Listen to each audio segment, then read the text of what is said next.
4వ ఆసనం బాలాసనం. బాలాసనం, బాల అంటే మన బాల్యం.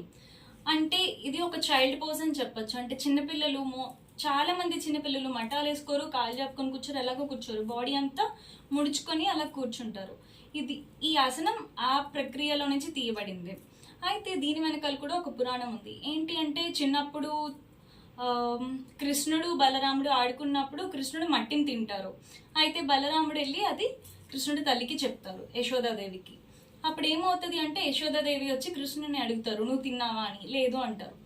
అని నోరు చూపించమంటే ఆవిడికి మట్టి కనిపించదు కానీ మన సర్వలోకం కనిపిస్తుంది. అయితే దీన్ని చూసి ఆశ్చర్యపడిపోయిన యశోదాదేవి సర్లే పిల్లలు ఆడుకుంటున్నారని చెప్పి అలానే వెళ్ళిపోతారు.